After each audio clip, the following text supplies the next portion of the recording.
Hello students, कैसे हैं आप लोग। आई होप आप लोगों की पढ़ाई अच्छी चल रही होगी। अब तो बिल्कुल लास्ट टाइम आ गया है, कल ही आप लोगों का एग्ज़ाम है और ये मोस्ट एक्सपेक्टेड क्वेश्चन है जो कल आने की इसकी संभावना है। ठीक है, तो फाइनल रिवीजन कर लेते हैं और कोशिश करेंगे कि काफ़ी कम समय में आपका काफ़ी ज़्यादा रिवीजन हो जाए बिना टाइम वेस्ट किए। ठीक है, तो चलिए शुरू करते हैं।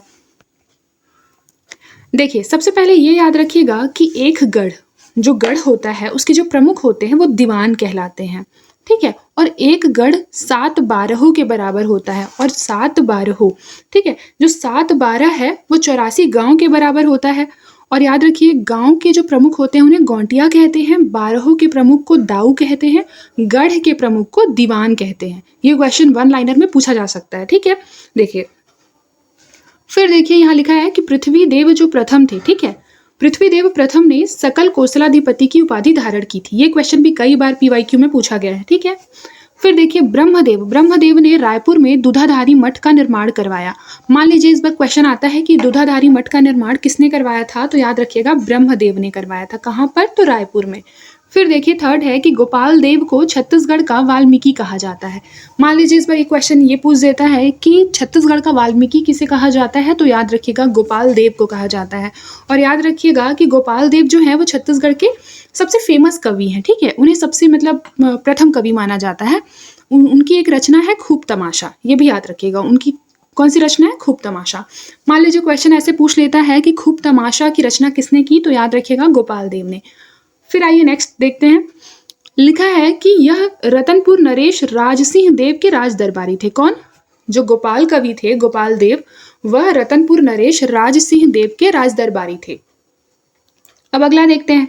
छत्तीसगढ़ के प्रथम प्रयोगकर्ता, मतलब जो छत्तीसगढ़ शब्द है उसके सबसे पहला जो यूज है वो कौन किया था, कवि दलपत राम राव ने किया था। किसने किया था, कवि दलपत राम राव ने। और दूसरे बार किसने यूज किया था, तो दूसरे बार यूज किया था गोपाल कवि ने। ठीक है, वही गोपाल देव जो कि राजसिंह देव के दरबारी थे। फिर देखिए छत्तीसगढ़ में परगना पद्धति का जन्मदाता कौन था, तो विट्ठल दिनकर थे। ठीक है, याद रखिएगा छत्तीसगढ़ में परगना पद्धति के जन्मदाता कौन थे, विट्ठल दिनकर। फिर देखिए छत्तीसगढ़ में सर्वाधिक अवधि तक रहा छत्तीसगढ़ का सूबेदार कौन था, तो केशव गोविंद। ये भी काफी बार पूछा जाता है कि सबसे लंबे समय तक या लंबी अवधि तक छत्तीसगढ़ का सूबेदार कौन था, तो केशव गोविंद। फिर देखिए छत्तीसगढ़ का अंतिम सूबेदार कौन था, यादव राव दिवाकर। यहाँ उनका कार्यकाल भी लिखा हुआ है। ठीक है, 1 वर्ष तक बस ये रहे थे। अब नेक्स्ट देखते हैं।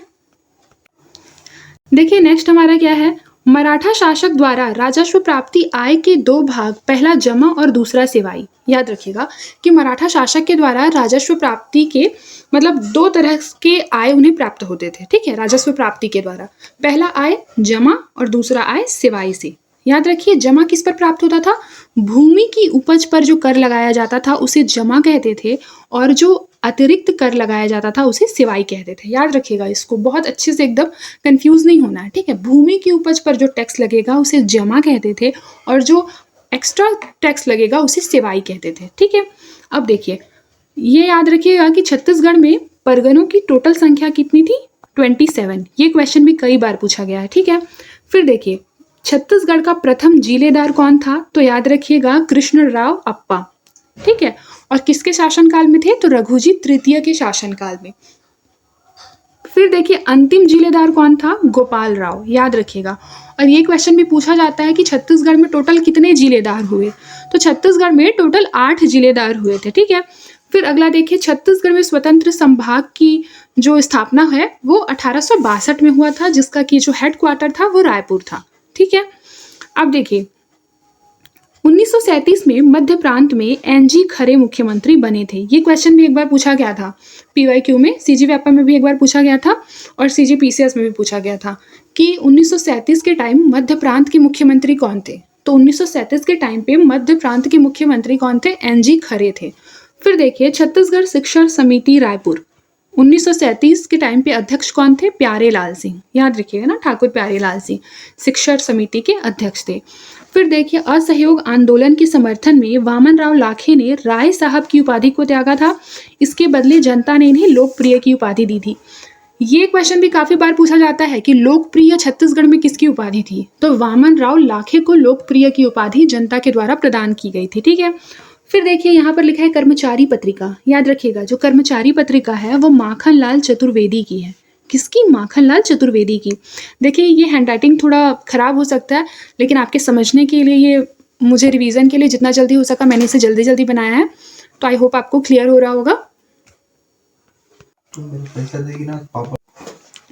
फिर देखिए यहाँ लिखा है सत्याग्रह आश्रम की जो स्थापना है वो किसने करवाई थी? पंडित सुंदरलाल शर्मा ने। ठीक है, और कहाँ पर? तो रायपुर में। ठीक है, 1921 में सत्याग्रह आश्रम। फिर देखिए झंडा सत्याग्रह। झंडा सत्याग्रह उसमें पंडित रविशंकर शुक्ल ने भाग लिया था। मतलब झंडा सत्याग्रह का नेतृत्व किसने किया था? पंडित रविशंकर शुक्ल ने। कहाँ पर? तो 1923 में नागपुर में। फिर देखिए लिखा है कि छत्तीसगढ़ में व्यक्तिगत सत्याग्रह के प्रथम सत्याग्रही कौन थे?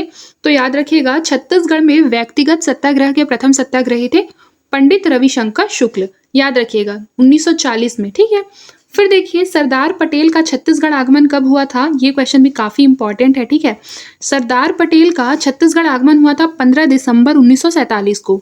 फिर देखिए 1859 में कोई विद्रोह हुआ था, उसमें साल वृक्षों की कटाई के विरुद्ध यह विद्रोह किया गया था। मान लीजिए क्वेश्चन ये पूछा जाता है कि कोई विद्रोह का क्या कारण था, तो याद रखिएगा साल वृक्षों की अत्यधिक कटाई, मतलब कटाई कर रहे थे लोग, तो उसके विरुद्ध यह विद्रोह किया गया था। कौन से सन में? तो 1859 में।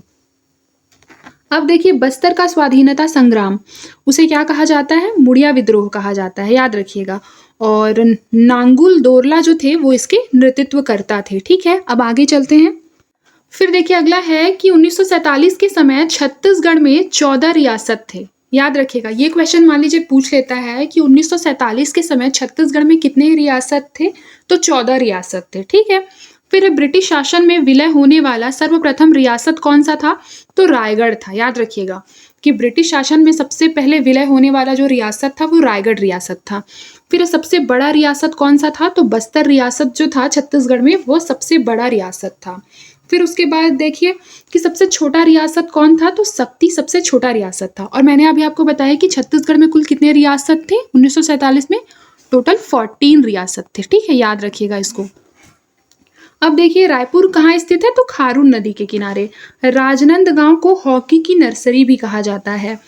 याद रखिए कि राजनांदगांव को संस्कार धानी भी कहा जाता है। ठीक है, फिर देखिए छत्तीसगढ़ में दीदी बैंक का प्रारंभ राजनांदगांव से हुआ था। दीदी बैंक एक योजना है, उसका प्रारंभ छत्तीसगढ़ में राजनांदगांव से हुआ था। फिर हिंदी के मूर्धन्य साहित्यकार पुन्नालाल बख्शी की जन्मस्थली भी क्या है? राजनांदगांव है। ठीक है, फिर देखिए पचराही। पचराही एक पुरातत्व स्थल है जो कि कवर्धा में है। यहाँ के अवशेष सिंधु घाटी सभ्यता से भी अधिक पुराने प्रतीत होते हैं। ठीक है, मतलब ऐसा वहाँ के विद्वानों का कथन है। ठीक है, पचराही याद रखिएगा कहाँ है? पचराही कवर्धा जिले में। नेक्स्ट देखिए खल्लारी माता मंदिर कहाँ है? सिरपुर में है। ठीक है, सिरपुर कहाँ है? महासमुंद जिले में। फिर कोंटा। कोंटा शहर छत्तीसगढ़ की अंतिम सीमा पर है जो कि सुकमा जिले में है। फिर याद रखिएगा कि सुकमा में ही शबरी नदी सिलेरू नदी से मिलती है। याद रखिए जो कोंटा है ना वहीं पर कहाँ, मतलब क्या मिलती है? शबरी नदी सिलेरू नदी से मिलती है। ठीक है, फिर देखिए राजा चक्रधर सिंह का ग्रंथ है राग रत्न मंजूषा। ठीक है, फिर देखिए पट्टा मत लो, ये जो नारा है वो किसका था? ठाकुर प्यारे लाल सिंह का था। ठीक है, फिर देखिए माँ बमलेश्वरी देवी मंदिर का निर्माण किसने करवाया था? राजा वीर सेन ने करवाया था। किसने करवाया था? राजा वीर सेन ने। फिर छत्तीसगढ़ पूर्वी हिंदी बोली का भाग है, ये भी याद रखिएगा। ठीक है, ये भी क्वेश्चन पूछा जाता है। छत्तीसगढ़ भाषा का जो जन्म है वो आर्य भाषा से हुआ माना जाता है। ये भी क्वेश्चन बहुत बार आता है। ठीक है, कि छत्तीसगढ़ भाषा का जन्म किस भाषा से हुआ माना जाता है? तो आर्य भाषा से हुआ माना जाता है। अब देखिए पुरुषोत्तम देव जो थे वो काकतीय वंश के शासक थे और उनकी उपाधि थी पुरुषोत्तम देव की रथपति। ये भी बहुत बार पूछा जाता है। अब देखिए राजपाल देव काकतीय वंश के शासक थे, इन्हें प्रौढ़ प्रताप चक्रवर्ती की उपाधि प्राप्त थी। फिर है चालकी वंश कहा जाता था राजा अन्नम देव को। याद रखिए चालकी वंश राजा जो है वो अन्नम देव की उपाधि थी। ठीक है, अन्नम देव भी कौन से वंश के थे? काकतीय वंश के। फिर देखिए रुद्र प्रताप देव घेटी पैनी प्रथा जो होती है ना वो इन्हीं के कार्यकाल में हुई थी। रुद्र प्रताप देव के काल में घेटी पैनी कैसी प्रथा होती है बताइए? याद रखिए घैटीपैनी में क्या होता है ना कि स्त्रियों को विक्रय कर दिया जाता था पुराने के टाइम पे, तो उसे बोलते हैं घैटीपौनी प्रथा, ठीक है, याद रखिएगा। और रुद्र प्रताप देव की उपाधि क्या थी? सेंट ऑफ जेरूसलेम की उपाधि थी, ठीक है। अब अगला देखिए 21,000 ग्रामों का स्वामी किसे कहा जाता था? पृथ्वी देव प्रथम को। ये काफी इंपॉर्टेंट है। पृथ्वी देव प्रथम को 21,000 ग्रामों का स्वामी कहा जाता था और पृथ्वी देव प्रथम ने सकल कोसलाधिपति की उपाधि भी धारण की थी। फिर देखिए यहाँ पे बहुत इंपॉर्टेंट समाचार पत्र लिखा हुआ है। सूर्योदय एक समाचार पत्र था जो कि कन्हैयालाल वर्मा के द्वारा संपादित किया गया था। आलोक भी एक समाचार पत्र था जो कि केशव प्रसाद वर्मा के द्वारा संपादित किया गया था। प्रकाश भी एक समाचार पत्र है जो कि यदुनंदन प्रसाद के द्वारा प्रकाशित किया गया था। फिर है वंश भी क्या है? एक समाचार पत्र है जिसके कि संपादक कौन थे? उदय प्रकाश, ठीक है। फिर देखिए ये भी काफी इंपॉर्टेंट है कि लोकसभा सीट कहाँ पर कितनी है। देखिए लोकसभा सीटों में सबसे ज़्यादा यूपी में है हमारा 80 सीट है, और महाराष्ट्र में है हमारा 48, और पश्चिम बंगाल में 42, बिहार में है 40, तमिलनाडु में 39 और एमपी में 29, ठीक है। ये मैंने इसको अरेंज किया, ठीक है, बढ़ते क्रम से लेकर घटने में, ठीक है। उसके बाद देखिए राज्यसभा का सीट कहाँ सबसे ज़्यादा है? तो राज्यसभा का सीट सबसे ज़्यादा यूपी में है, उसके बाद महाराष्ट्र में, फिर उसके बाद तमिलनाडु के बाद पश्चिम बंगाल के बाद बिहार के बाद कर्नाटक। और याद रखिएगा कि गुजरात, मध्य प्रदेश और आंध्र प्रदेश में इक्वल राज्यसभा सीट है 11, ठीक है, याद रखिएगा, ठीक है। फिर देखिए राज्यसभा सीट छत्तीसगढ़ में कितना है? तो आपको पता होगा 5 है। और लोकसभा सीट कितनी है? तो लोकसभा सीट है हमारा 11 और विधानसभा सीट कितनी है? 90, ठीक है। छत्तीसगढ़ का आपको याद होगा। अब देखिए विधानसभा सीट कहाँ कितनी है? तो यूपी में भी विधानसभा सीट सबसे ज़्यादा है। विधानसभा सीट में दूसरा नंबर आता है पश्चिम बंगाल का 294 है, महाराष्ट्र में 288, फिर बिहार में है, फिर तमिलनाडु में, फिर एमपी में, फिर कर्नाटक, फिर है राजस्थान, ठीक है। फिर देखिए अल्फा विविधता क्या होती है बताइए। याद रखिएगा अल्फा विविधता वह विविधता होती है जिसमें कि प्रजातियों की समृद्धि को वह डिनोट करता है, ठीक है। बीटा विविधता वहाँ होती है जहाँ प्रजातियों की संरचना में क्या होता है? विविधता होती है, ठीक है। और गामा विविधता में क्या होता है? प्रजातियों की कुल विविधता को यह दर्शाती है, गामा विविधता, ठीक है। अब देखिए राष्ट्र ध्वज कब अपनाया गया था? 22 जुलाई 1947 को। राष्ट्रगीत और राष्ट्रगान दोनों कब अपनाया गया था? 24 जनवरी 1950 को। उसके बाद देखिए राष्ट्रीय पंचांग शक संवत से प्रारंभ जो हुआ था वह अपनाया गया था 22 मार्च 1957 को, ठीक है। अब देखिए ये क्वेश्चन काफ़ी इंपॉर्टेंट है, ठीक है, इसको इंपॉर्टेंट मार्क कीजिए। 2024 में फीफा अंडर 17 महिला विश्व कप का 8वां संस्करण आयोजित हुआ था, याद रखिएगा। 8वां संस्करण भी बहुत इंपॉर्टेंट है और इसकी मेजबानी डोमिनिकन गणराज्य ने की थी, ये भी बहुत इंपॉर्टेंट है। और विनर कौन बना था? उत्तर कोरिया, ठीक है, याद रखिएगा। फिर देखिए 2024 में टोटल 132 पद्म पुरस्कार वितरित किए गए, ठीक है। पद्मश्री दिए गए 110, पद्म भूषण दिए गए 17, पद्म विभूषण 5, ठीक है, याद रखिएगा। फिर देखिए वायु पुराण में महानदी का पौराणिक नाम नीलोत्पला था, ठीक है, याद रखिएगा। वायु पुराण में। स्कंद पुराण में क्या था? चित्रोत्पला। उसके बाद देखिए क्या लिखा हुआ है, छत्तीसगढ़ में राज्य पिछड़ा वर्ग आयोग के अध्यक्ष कौन थे? तो नेहरू राम निषाद, याद रखिएगा, ठीक है। वर्तमान में छत्तीसगढ़ में राज्य पिछड़ा वर्ग आयोग के अध्यक्ष नेहरू राम निषाद है, ये भी याद रखिए। फिर लखनऊ समझौता जो कि 1916 में हुआ था, ठीक है, उसमें नरमपंथी और गरमपंथी क्या हुए थे? एक हो गए थे, जो कि 1907 में विभाजित हो गए थे ना, 2 गुटों में, नरमपंथी और गरमपंथी, वो लोग एक हो गए थे लखनऊ समझौता 1916 में, जिसकी अध्यक्षता किसने की थी? अंबिका चरण मजूमदार ने। फिर देखिए स्वायत्त जिला परिषद में कुल कितने सदस्य होते हैं? 30 सदस्य होते हैं। अब देखिए छत्तीसगढ़ के प्रथम प्रोटेम स्पीकर कौन थे? तो महेंद्र बहादुर सिंह, ठीक है, याद रखिए। और वर्तमान में है रामविचार नेताम। फिर देखिए छत्तीसगढ़ के मुख्य निर्वाचन अधिकारी 2024 में कौन है? रीना बाबा साहेब कंगाले। छत्तीसगढ़ के मुख्य सचिव वर्तमान में है अमिताभ जैन। छत्तीसगढ़ के पुलिस महानिदेशक बने हैं अरुण देव गौतम, अभी कुछ दिन पहले बने हैं ना। और याद रखिएगा ये 12वें डीजीपी बने हैं, ठीक है, याद रखिएगा। फिर छत्तीसगढ़ के वर्तमान मुख्य न्यायाधीश है रमेश सिन्हा। फिर छत्तीसगढ़ राज्य महिला आयोग की वर्तमान अध्यक्ष है किरणमयी नायक। फिर छत्तीसगढ़ के अनुसूचित जाति जनजाति आयोग के जो अध्यक्ष हैं वो डॉक्टर कृष्णमूर्ति बांधी। फिर देखिए छत्तीसगढ़ मुख्य सूचना आयुक्त जो है वो नरेंद्र कुमार शुक्ल और आलोक चंद्रवंशी दोनों हैं, ठीक है, याद रखिएगा। छत्तीसगढ़ राज्य विद्युत नियामक आयोग के अध्यक्ष वर्तमान में कौन है? तो श्री हेमंत वर्मा। फिर छत्तीसगढ़ राज्य के वक्फ बोर्ड के अध्यक्ष कौन है? तो डॉक्टर सलीम राज। याद रखिएगा इस चीज को, ये काफी इंपॉर्टेंट हो जा रहा है इस बार, क्योंकि वक्फ बोर्ड भी काफी चर्चे में था, ठीक है। अब देखिए छत्तीसगढ़ औद्योगिक विकास निगम के चेयरमैन कौन है? तो याद रखिए विश्वेश कुमार। फिर छत्तीसगढ़ पर्यटन मंडल के अध्यक्ष कौन है? श्री विवेक आचार्य, ठीक है। उसके बाद देखिए छत्तीसगढ़ के उद्योग मंत्री कौन है? श्री लखनलाल श्रीवास्तव। छत्तीसगढ़ के मुख्य चुनाव आयुक्त हैं अजय सिंह। छत्तीसगढ़ के शिक्षा मंत्री वर्तमान में कौन है? तो याद रखिए श्री ब्रजमोहन अग्रवाल, ठीक है। अब देखिए प्रेस्टन वक्र क्या होता है ये हाल ही में चर्चा में था, प्रेस्टन वक्र। याद रखिए इस वक्र के अनुसार किसी देश की प्रति व्यक्ति आय में एक वृद्धि जो होती है वो एक सीमा के बाद वहां के लोगों की औसत आयु में बहुत अधिक वृद्धि नहीं कर पाती है, इसको बताती है। देखिए जब किसी गरीब देश में प्रति व्यक्ति आय बढ़ेगी तो वहां के लोगों का जीवन स्तर बेहतर होगा, लेकिन एक तो मतलब सीमा आएगी ना, एक निश्चित सीमा, जिसके बाद क्या होगा कि यह स्थिर हो जाएगा। यानी कि अगर आप किसी अमीर देश में प्रति व्यक्ति आय बढ़ाते हैं तो उसका जो प्रभाव होता है वो उतना अधिक नहीं होता है जितना कि गरीब देशों में होता है, ठीक है। आई होप आपको क्लियर हो गया होगा। अगला देखिए छत्तीसगढ़ राज्य में किस जिले में कठिया पचरी चूना क्षेत्र स्थित है? तो याद रखिए रायपुर में। रायपुर में कठिया पचरी चूना क्षेत्र स्थित है। फिर देखिए पद्म पुरस्कार समिति की अध्यक्षता किसके द्वारा की जाती है? कैबिनेट सचिव के द्वारा। ये भी इस बार के लिए इंपॉर्टेंट हो जा रहा है, ठीक है।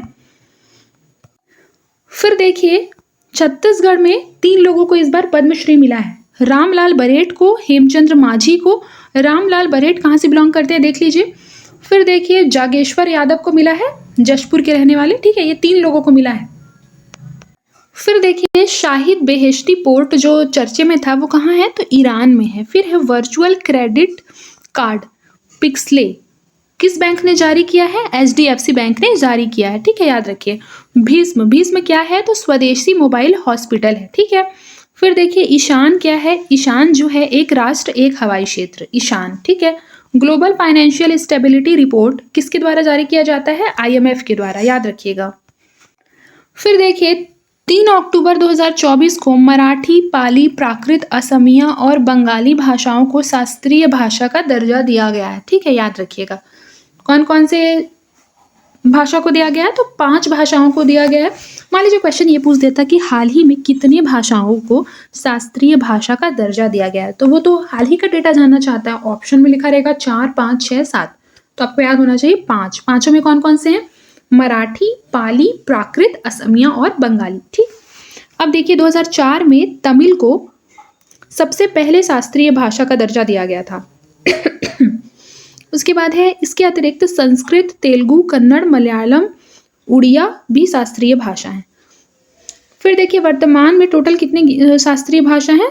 11 शास्त्रीय भाषा हैं। ये भी इंपॉर्टेंट है, ठीक है। मान लीजिए संख्या पूछ लिया, ठीक है। फिर देखिए राजीव गांधी हवाई अड्डा, राजीव गांधी हवाई अड्डा को बेस्ट हवाई अड्डा मिला है, मतलब बेस्ट हवाई अड्डा का पुरस्कार मिला है लगातार तीसरे बार। और राजीव गांधी हवाई अड्डा कहाँ है? तो तेलंगाना की राजधानी हैदराबाद में है। उसके बाद देखिए हाल ही में प्रसिद्ध बायोकेमिस्ट गोविंद राजन पद्मनाभम को पहले विज्ञान रत्न पुरस्कार से सम्मानित किया गया है, तो ये काफी इंपॉर्टेंट हो जाता है। अब देखिए श्रीलाल शुक्ल, श्रीलाल शुक्ल जो है वो इफ्को साहित्य सम्मान उनको प्रदान किया गया है 2024 में, ठीक है। सॉरी, श्रीलाल शुक्ल एक मतलब साहित्य सम्मान का ही नाम है, सॉरी। श्रीलाल शुक्ल इफ्को साहित्य सम्मान किसे किसे मिला है? चंद्रकिशोर जायसवाल और रेणु यादव को, इसको भी याद रखिएगा, ठीक है। फिर देखिए 2024-25 में छत्तीसगढ़ में 3 लोगों को पद्म पुरस्कार, ये मैंने आपको अभी ऊपर पढ़ाया है। और ये किस किस क्षेत्र से हैं ये भी देख लीजिए। फिर देखिए ओलंपिक 2024 के बारे में कि भारत के 117 खिलाड़ियों ने इस बार भाग लिया था पेरिस ओलंपिक में, ठीक है। देखिए ओलंपिक 2024 में टोटल 117 खिलाड़ियों ने हिस्सा लिया था, जिसमें कि टोटल 6 पदक भारत को प्राप्त हुए हैं, जिसमें 1 सिल्वर था और 5 कांस्य था, ठीक है। और ओलंपिक 2024 में 16 खेलों में टोटल खिलाड़ियों ने भाग लिया था। कितने खेलों में पार्टिसिपेट किया था? 16 खेलों में। फिर देखिए, जेनकिंस ने छत्तीसगढ़ में सूबेदारी प्रथा को समाप्त किया था। सूबेदारी प्रथा को समाप्त सूबेदारी प्रथा जो था उसका जो प्रारंभ है वो व्यंकोजी भोंसले ने किया था, और समाप्त किसने किया था? तो जेनकिंस ने किया था, और इन्हें नहीं अधीक्षक लाया था। अधीक्षक का जो पोस्ट है छत्तीसगढ़ में वो जेनकिंस ने लाया था, ठीक है। कोसा अनुसंधान केंद्र छत्तीसगढ़ के किस जिले में है? तो बस्तर में है, ठीक है, याद रखिएगा। अब देखिए नेक्स्ट है हमारा कि अंतर्राष्ट्रीय वन दिवस कब मनाया जाता है? तो 21 मार्च को। फिर है 3 सेमीकंडक्टर इकाई की अभी स्थापना की जा रही है। एक की जा रही है धोलेरा गुजरात में, और एक मोरीगांव असम में, और एक सानंद गुजरात में, ठीक है, याद रखिएगा। फिर देखिए सहकारी समिति बनाने का अधिकार कौन से आर्टिकल के अंतर्गत आता है? आर्टिकल 19C के अंतर्गत। भारत में कहीं भी अबाध संचरण का अधिकार भी आर्टिकल 19 के अंतर्गत आता है। फिर देखिए भारत में कहीं भी निवास करने का अधिकार, ये आर्टिकल 19E के तहत आता है, ठीक है। फिर है आर्टिकल 42 के तहत प्रसूति सहायता का उपबंध, ठीक है। फिर देखिए आर्टिकल 45, इसके अंतर्गत क्या है कि 6 वर्ष से कम उम्र के जो बच्चे हैं उनके लिए जो एजुकेशन फ्री में उपलब्ध कराया जाता है, जैसे मान लीजिए आंगनबाड़ी की स्थापना, उस तरीके का, ठीक है। ये आर्टिकल 45 के तहत आता है। फिर आर्टिकल 43 इसके अंतर्गत है कि सहकारी समितियों का स्वैच्छिक गठन। फिर आर्टिकल 77, ये भारत सरकार की समस्त कार्यपालिका। देखिए आर्टिकल 77 एक बार फिर से देखिए, भारत सरकार की समस्त कार्यपालिका कार्यवाही राष्ट्रपति के नाम से की जाएगी, ये चीज बोला गया था आर्टिकल 77 में। फिर एक सदन सत्र में है तो भी अध्यादेश जारी किया जा सकता है। मतलब यदि मान लीजिए कि 2 सदन है ना, दोनों में से अगर एक भी सत्र में है तो अध्यादेश जारी किया जा सकता है। फिर देखिए स्थगन प्रस्ताव में केवल एक ही मुद्दे को उठाया जाता है, याद रखिएगा। लोक उपक्रम समिति किसकी सिफारिश पर लागू की गई थी? कृष्ण मेनन समिति पर। यह भी बहुत बार पूछा जाता है, ठीक है। फिर देखिए गैर सरकारी विधेयक पेश करने से पहले 1 माह पूर्व नोटिस देना बहुत जरूरी है, ठीक है। यदि विधेयक गैर सरकारी है तो आपको पता होगा सरकारी विधेयक और गैर सरकारी विधेयक क्या होता है, ठीक है। अब देखिए विशेषाधिकार प्रस्ताव जो है वो लोकसभा और राज्यसभा किसी भी सदन में लाया जा सकता है, विशेषाधिकार का जो प्रस्ताव होता है। फिर है आर्टिकल 127, तदर्थ न्यायाधीशों की नियुक्ति, यानी कि एडहॉक में जो न्यायाधीश नियुक्त किए जाते हैं उसका भी प्रावधान हमारे संविधान में किया गया है आर्टिकल 127 के तहत। फिर देखिए आर्टिकल 326 मत देने का अधिकार प्रदान करता है, इसीलिए जो मत देने का अधिकार हमारा संवैधानिक अधिकार है, क्योंकि वो हमें संविधान के द्वारा प्राप्त है। आर्टिकल नंबर 326 इस बार के लिए बहुत इंपॉर्टेंट है क्योंकि हाल ही में अभी इलेक्शन हुए हैं। फिर देखिए आर्टिकल 224 ये अतिरिक्त न्यायाधीश का प्रावधान करता है। फिर देखिए टोंगा वोल्केनो कहाँ है? तो याद रखिए टोंगा वोल्केनो जो है वो साउथ पैसिफिक ओशन में है, ठीक है, याद रखिएगा। फिर देखिए शारदा एक्ट कब आया और फीमेल की एज क्या रखी गई थी? तो शारदा एक्ट जो है वो 1929 में आया था, याद रखिएगा, जिसमें कि 14 रखा गया था फीमेल के लिए, 18 रखा गया था मेल के लिए। ईयर सबसे ज्यादा इंपॉर्टेंट है, ठीक है, 1929 में, ठीक है। अब देखिए world first carbon negative country कौन बना है? तो भूटान बना है, ये भी काफी इंपॉर्टेंट है। फिर है ब्लू ग्रीन इंफ्रास्ट्रक्चर मॉडल का संबंध किससे है? तो ब्लू ग्रीन इंफ्रास्ट्रक्चर का मॉडल जो है वो जल सहिष्णु इंफ्रास्ट्रक्चर से है। देखिए वेल्बे 455 क्या है? तो याद रखिएगा ये एक रिवॉल्वर है। अब देखिए इंडिया में अरब का सबसे बड़ा इन्वेस्टर कौन है? तो यूएई है। फिर है प्रोजेक्ट उद्भव किससे रिलेटेड है? तो याद रखिए रक्षा क्षेत्र से रिलेटेड है। किससे? रक्षा क्षेत्र से रिलेटेड है, ठीक है। अब देखिए ये जो ट्री है किस देश की मूल प्रजाति है? ऑस्ट्रेलिया की। फिर देखिए वेदारंगम तालुक का संबंध किस स्टेट से है? तमिलनाडु से। फिर है महालय को परिभाषित कीजिए। तो महालय क्या था? जब दुर्गा देवी पृथ्वी पर अवतरित हुई थी और दुर्गा पूजा की शुरुआत हुई थी, उसे महालय बोलते हैं, ठीक है। फिर देखिए कांके संतुरई बंदरगाह कहाँ है? श्रीलंका में। अब देखिए वर्ल्ड प्रेस फ्रीडम इंडेक्स 2024 में भारत का क्या स्थान है? 159 स्थान है। उसके बाद देखिए पहली एआई मूवी कौन सी है? इराह। पहली एआई टीचर कौन सी है? आइरिस। और पहली एआई सॉफ्टवेयर इंजीनियर है देविका। और अजरक वस्त्रकला कहाँ का है? तो याद रखिए गुजरात का। ये बहुत इंपॉर्टेंट है, ठीक है, अजरक वस्त्रकला। आज के लिए बस इतना ही, मिलते हैं नेक्स्ट क्लास में। तब तक के लिए अपना ख्याल रखिए और मन लगाकर पढ़ाई करते रहिए।